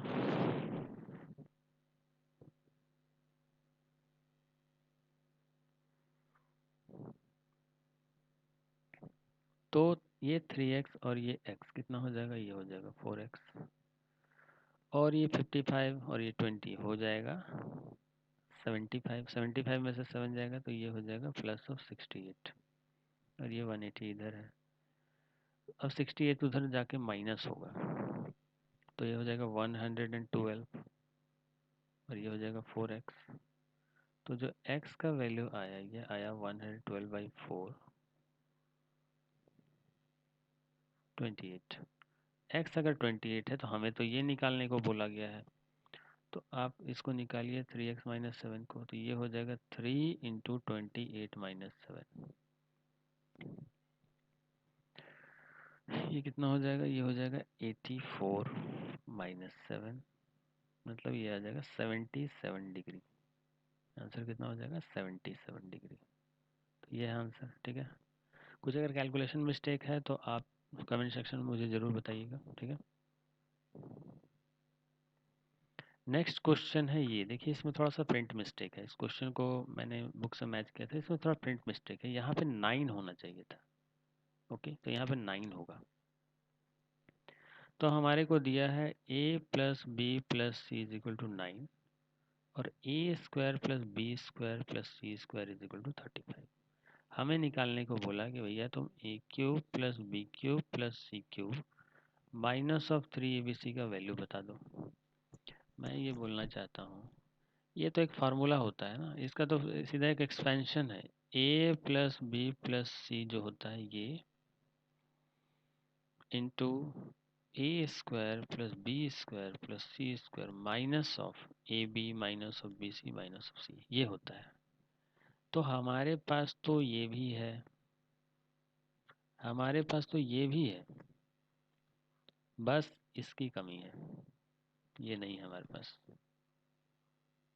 ठीक है, ये नहीं है, तो कैलकुलेट करना पड़ेगा कहीं से, तो अरेंजमेंट करना होगा। ये वैल्यू 9 है, अरेंजमेंट तो करना होगा, नहीं तो काम नहीं बनेगा। तो हम क्या करते हैं ना, हम एक काम करते हैं, मेरे दिमाग में एक आइडिया आया, मतलब मैं बताता हूँ आपको। ए प्लस बी प्लस सी का जो होल स्क्वायर अगर हम करते हैं तो हमें वो मिलता है A square plus B square plus C square minus of A B minus plus of A B plus of B C plus of C A. ये तो फार्मूला होता है, हमें पता है। अब क्योंकि ए प्लस बी प्लस सी का वैल्यू 9 था तो हम यहाँ 9 डाल देते हैं, 9 स्क्वायर। ये वैल्यू 35 हम पुट कर देते हैं, और फिर हमारे पास बस ये A B B C plus C A बच जाएगा। ठीक है, ये हो जाएगा 81, और ये हो जाएगा 35। अगर मैं इस 35 को इधर भेज दूँ तो वो 81 में से माइनस हो जाएगा। ठीक है, तो यही मैं करता हूँ, 81 में से 35 में माइनस करता हूँ। देखिए, अगर 81 में से आप 35 माइनस करें तो अगर ये 50 बचते 45, इस तरह तो 46 बच जाएगा। ठीक है, 46। तो आपके पास A B plus B C plus C A का वैल्यू क्या आ गया, 45 आ गया। ये आपका काम पूरा हो गया, ये आपका काम पूरा हो गया। अब आप इस वैल्यू को यहाँ पे पुट कर देंगे, बाकी सारे वैल्यू पुट करेंगे, आपका आंसर आ जाएगा। तो सारे वैल्यू मैं पुट करता हूँ, ये वैल्यू तो मुझे 9 पता ही था, इनटू ये वैल्यू मुझे 35 पता ही है, और ये वैल्यू अभी अभी मैंने 45 निकाला, 46, यस 46। ध्यान दीजिए कि यहाँ देखिए ये प्लस है सारे का सारा, और यहाँ पर ये माइनस है, तो माइनस कॉमन ले लेंगे। तो माइनस हम जैसे ही कॉमन लेंगे तो अंदर में क्या बच जाएगा, A B plus B C plus C A, ये बच जाएगा। तो फिर मैंने वो वैल्यू वहाँ पुट कर दिया, माइनस कॉमन बाहर निकाल के, तो ये माइनस बाहर में कॉमन रहेगा, ठीक है। Let me check once again, क्योंकि पूरा वैल्यू नेगेटिव आ रहा है, तो मे भी आ सकता है नेगेटिव, ऐसे कोई बात नहीं है, आंसर तो कुछ भी आ सकता है। तो अगर 35 तो ये -10 आने वाला है, ओके।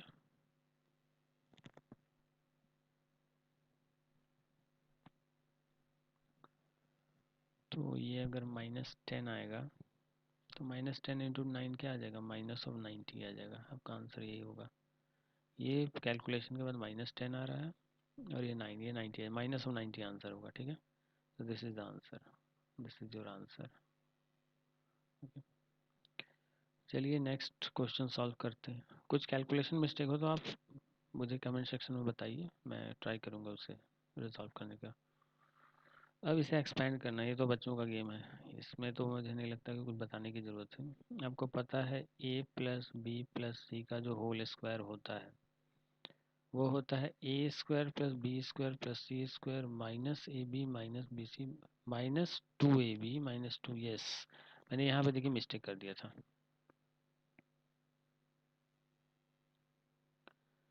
ये एक्चुअली, सॉरी, यहाँ पर ये 2ab, ये 2bc, ये 2ca होगा, ठीक है।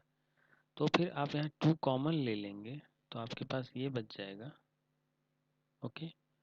और फिर यहाँ से 2 यहाँ पर आ जाएगा, और फिर आप 2 से जब डिवाइड करेंगे तो ये 23 हो जाएगा, ओके। ये यहाँ डिवीजन में जाएगा, तो ये हो जाएगा A B plus B C plus C A. अब ये वैल्यू जब आप पुट करेंगे ना यहाँ जा करके, तो आपको आंसर मिल जाएगा। तो ये जो आपका आंसर आने वाला है, ये आने वाला है 935 माइनस 23, ओके। 35 में से 23 माइनस होगा तो ये 8 में 13 बच जाएगा, और 13 9 जा 117, ये होगा आपका आंसर 117, ओके। तो sorry for the mistake, actually by mistake मैंने इसे स्किप कर दिया क्योंकि ये फार्मूला दिमाग में था। नेक्स्ट क्वेश्चन में हम चलते हैं। तो ये तो सबको पता है, ये 2ab 2bc 2ca होगा, और ध्यान रहे यहाँ पे प्लस होगा, ठीक है। तो यहाँ क्योंकि सब में प्लस है तो यहाँ सब जगह प्लस है, हर जगह पे प्लस है, लेकिन यहाँ तो बीच में एक जगह पे माइनस है। हम यहाँ ध्यान देते हैं तो a के जगह पर हमारे पास है a/4 है खुद, b की जगह पर हमारे पास है माइनस ऑफ b/2, और c की जगह पर है हमारे पास 1। ये सारे वैल्यू बस यहाँ पे पुट करने हैं। तो ये हम a/4 पुट करेंगे, उसका होल स्क्वायर हो जाएगा। फिर हम माइनस ऑफ b/2 पुट करेंगे, उसका होल स्क्वायर हो जाएगा। और फिर 1 का स्क्वायर पुट करेंगे, 1। और यहाँ पर भी एज इट इज़ आप पुट करते जाइए, a/4 माइनस b/2, 2bc है तो b की जगह पर माइनस b/2 है, c की जगह पर हमारे पास 1 है, और फिर 2ca है तो c की जगह 1 है, और a की जगह a/4 है। तो ये a²/16 है, और ये b²/4 है।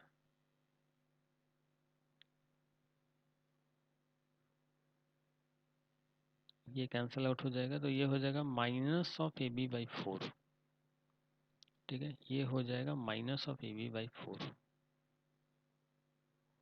माइनस ऑफ ab/4, ये कैंसिल आउट हो जाएगा। यहाँ पर आपके पास बचेगा -b, और यहाँ भी ये ट्वाइस कैंसिल होगा तो बचेगा प्लस ऑफ a/2। ये है इसका एक्सपेंशन आंसर। नेक्स्ट क्वेश्चन पे चलते हैं। नेक्स्ट क्वेश्चन, इसे हमें ए बी का वैल्यू फाइंड आउट करना है, तो ये तो बहुत आसान है, आपको सीधा से रैशनलाइज करना होगा। 7 + √3 है, और ये 7 प्लस रूट 5 है। यहाँ पे 7 माइनस रूट 3 है और ये 3 माइनस रूट 5 है। ठीक है। हम क्या करेंगे, पहले इसका एलसीएम लेंगे। तो एलसीएम लेंगे तो ये हो जाएगा 3 माइनस रूट 5। ठीक है, ये 5 है।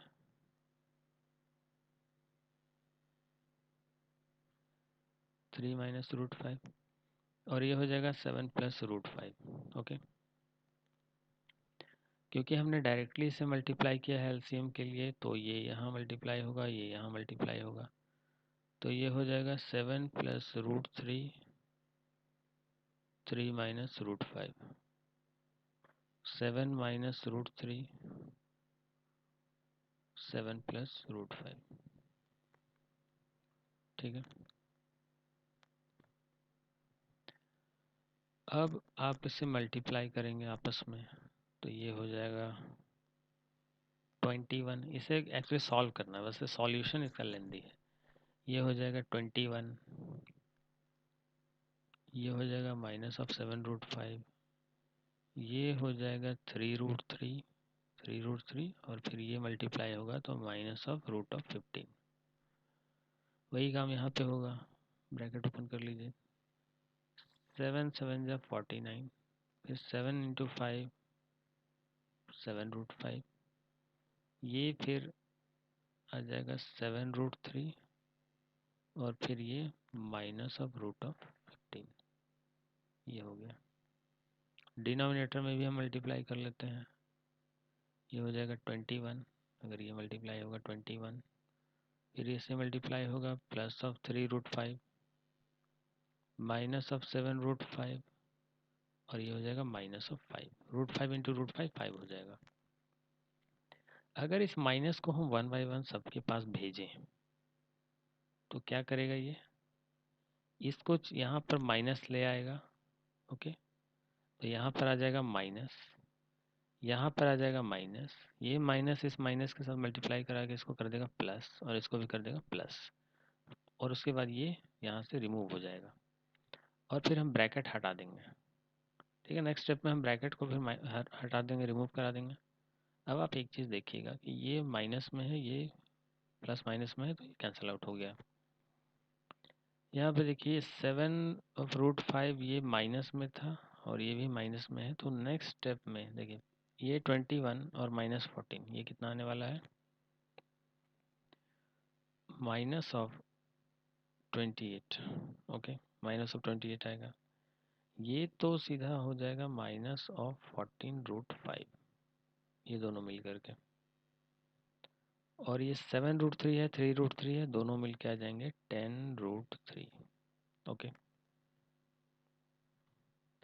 डिनोमिनेटर में ये 5 और 21 ये आ जाएगा 16 और ये हो जाएगा 3 रूट 5 एंड 7 रूट 5, ये कितना आ जाएगा, ये माइनस ऑफ 4 रूट 5 आ जाएगा। तो ये माइनस ऑफ 4 रूट 5 आ जाएगा। ठीक है, एक मिनट, मैंने यहाँ क्या मिस्टेक किया है, ये रूट 5 एंड रूट 3 है। ओके, सही है, सही, डिनोमिनेटर सही है।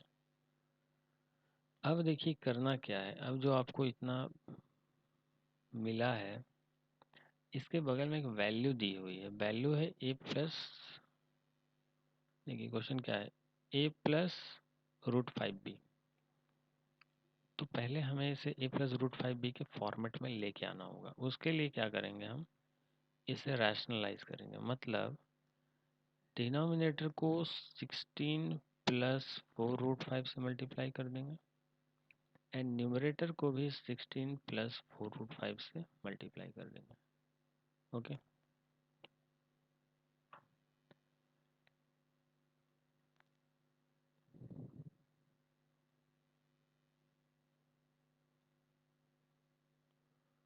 तो नेक्स्ट स्टेप में हम चलते हैं, नेक्स्ट स्लाइड में। अभी आपस में मल्टीप्लाई होंगे। ओके, तो -20 मैं इसे डिटेल में लिखता हूँ, -28 माइनस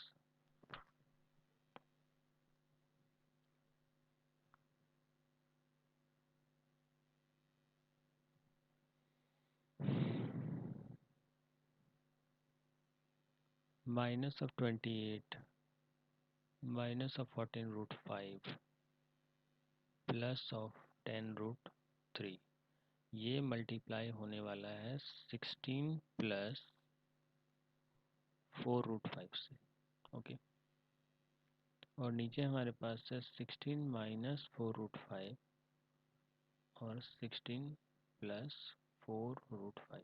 ओके, ये तो a minus B a plus b का फॉर्मूला सीधा लगेगा, तो ये हो जाएगा a का स्क्वायर मतलब 16 का स्क्वायर 256 माइनस b का स्क्वायर मतलब 4 4 जा 16, 16 5 जा 80। ओके, ये हो जाएगा।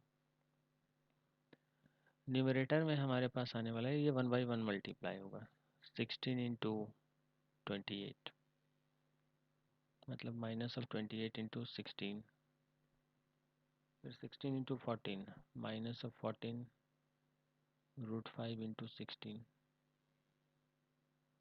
फिर 16 इंटू 10 मतलब 160 इंटू √3, फिर इसको मल्टीप्लाई करेंगे तो ये हो जाएगा माइनस ऑफ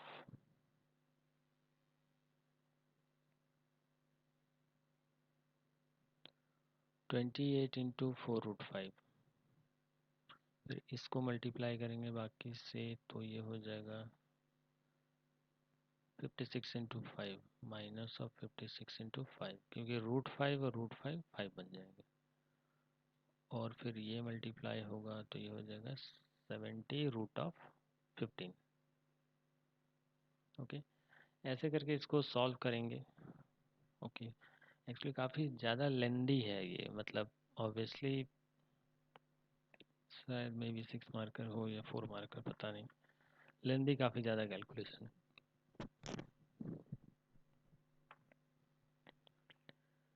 काफ़ी ज़्यादा लेंदी कैलकुलेशन। एक्चुअली वीडियो काफ़ी लंबा होता जा रहा है, तो ये आप कैलकुलेशन कीजिए, ठीक है, इसको आप खुद से कैलकुलेट कीजिए अगर आप चाहते हैं कि मैं पूरा कैलकुलेट कर दूं। लास्ट में देखिएगा, ये जब पूरा सॉल्व कीजिएगा आप तो ये कुछ ऐसे फॉर्मेट में आ जाएगा। यहाँ देखिए,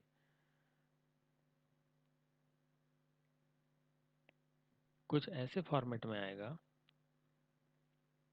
जैसे मान लेते हैं 16 प्लस 8√3 ऐसा कुछ आएगा, और राइट साइड में आपको दिया गया है a प्लस b√3। तो बोलेगा कम, फिर आपको क्या करना है, कंपेयर कर लेना है। यहाँ से आप देखेंगे तो a का वैल्यू 16 आ रहा है और b का वैल्यू 8 आ रहा है। तो ऐसा, मतलब मैं जैसे एक एग्जांपल के लिए समझा रहा हूँ कि ऐसा एक फॉर्मेट आ जाएगा आपके पास इस तरीके का, और इसे फिर राइट से RHS से आप कंपेयर कर दीजिएगा तो आपका आंसर आ जाएगा। ये काफ़ी लंबी है इसलिए मैं इसको थोड़ा स्किप करता हूँ, नेक्स्ट क्वेश्चन पे मैं चलता हूँ। वीडियो काफ़ी ज़्यादा लंबा नहीं करना है, हालांकि 2 ही क्वेश्चन है, काफ़ी ज़्यादा टफ तो है नहीं। अब देखिए, draw the graph of the equation this find the value. अब देखिए, इस ग्राफ का इक्वेशन पहले आपको ड्रॉ करना होगा, ठीक है। सबसे पहले ये ग्राफ का इक्वेशन ड्रॉ करने के लिए आपको क्या करना पड़ता है, 2x plus 3y is equal to 11।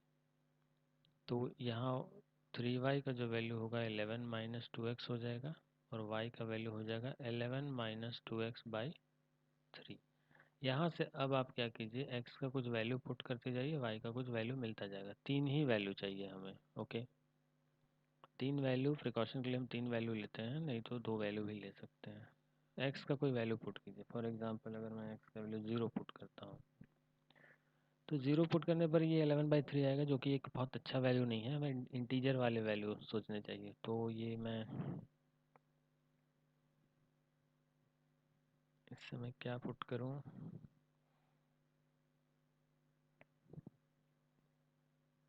4 भी पुट करूँगा तो 7/, ठीक है,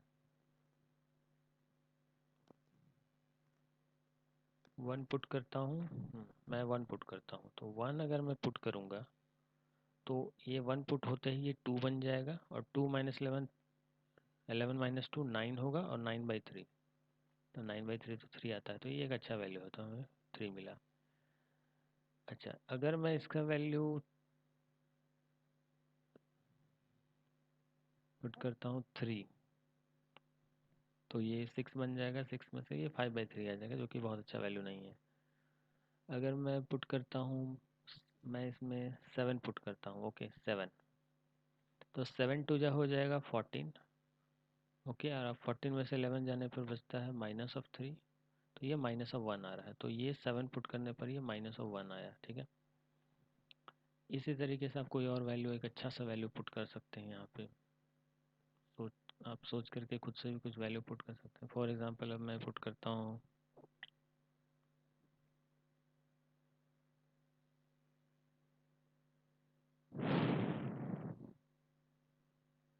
4। ओके, मैं 4 पुट करता हूँ, तो 4 2 जा 8 हो जाएगा, 11 में से 8 जाएगा 3, तो 3 बचेगा, तो 3/3 1 आ जाएगा। तो ये मेरा तीनों वैल्यू मिल गया। अब मैं ज़रा ग्राफ ड्रॉ करता हूँ। ये क्योंकि मैंने एक रफ ग्राफ ड्रॉ किया है, तो x का मैक्सिमम वैल्यू मुझे 7 तक जाना है, तो 1 2 3 4 5 6 7। ओके, हमारे पास 1 चाहिए, 1 2 3 एंड 4 चाहिए। ओके, y का वैल्यू एक नेगेटिव में भी है, तो ये 1 2 3 4 1 2 3 4। तो जब मैंने x का वैल्यू 1 डाला था, 1 पुट किया था, तो y का वैल्यू मुझे 3 मिला था। तो ये 1 अगर मैं डालता हूँ तो ये 3 मिलता है मुझे। तो ये हमारा फर्स्ट पॉइंट। अगर मैं x का वैल्यू 7 लेता हूँ तो y का वैल्यू मुझे -1 मिलता है, मतलब यहाँ पे। ओके, ये है वो पॉइंट। और x का वैल्यू जब मैं 4 डालता हूँ तो y का वैल्यू मुझे 1 मिलता है, ये है वो पॉइंट। अब देख रहे हैं तीनों एक स्ट्रेट लाइन में है। तो अगर मैं इसका ग्राफ ड्रॉ करने की कोशिश करूँ तो ये तो एक स्ट्रेट लाइन आ रही है ऐसे। आप स्केल से कीजिएगा तो एक अच्छा सा ग्राफ ड्रॉ होगा, तीनों स्ट्रेट लाइन में आ गई। ठीक है, मतलब हमारा ग्राफ सही है। ठीक है, तीनों को ही स्ट्रेट लाइन में आना था, हमारा ग्राफ सही है। अब बोलता है एक्स का वैल्यू जब आप 5 लेंगे, देखिए एक्स का वैल्यू जब आप 5 लेंगे तो, सॉरी -5, एक्स का वैल्यू अगर आप -5 लेंगे तो वाई का वैल्यू क्या मिलेगा? तो ये तो आपको यहाँ पर 4 5, एक्स का वैल्यू जब -5 लेंगे, ये ग्राफ जब आगे कहीं एक्सटेंड हो रहा होगा तो -5 से आपको एक परपेंडिकुलर ड्रॉ करना है। ये y को जहाँ जा करके कट कर दे, ऐसे करके यहाँ पे कट करेगा, फिर यहाँ से इधर परपेंडिकुलर ड्रॉ कर देना। ये जो वैल्यू होगी ना वही आपका आंसर होगा, y का वैल्यू वही आपका आंसर होगा। x का वैल्यू जब आप 8 लेंगे, तो ये तो 7 है, 8 यहाँ पर है, तो आप 8 जब लेंगे तो ये y का वैल्यू जहाँ जा करके कट करेगी, मोस्ट प्रोबेबली ये 2 आ रहा है, -2। तो ये जो y का वैल्यू होगा वही आपका आंसर होगा। ठीक है, तो इस तरीके से इसको सॉल्व करना पड़ता है। Last but not the least, ये क्वेश्चन काफ़ी अच्छा है, आइए इसको सॉल्व करते हैं। बोला गया है एक्स और वाई का दोनों का वैल्यू बता दो भाई। ये सारा का सारा गिवन है यहाँ पे। ठीक है, और A B parallel P Q, बोला ये लाइन इस लाइन के पैरेलल है। एक्स का वैल्यू बताना है और वाई का वैल्यू बताना है। तो सिंपल सी बात है, ये जो एंगल होगा, ये एंगल, सबसे पहले अगर ये 75 डिग्री है, यहाँ से लेके ये पूरा का पूरा सम कितना होगा? ये होगा 180 डिग्री, सबको पता है। ये पूरा का पूरा सम क्या होगा? ये होगा 180 डिग्री।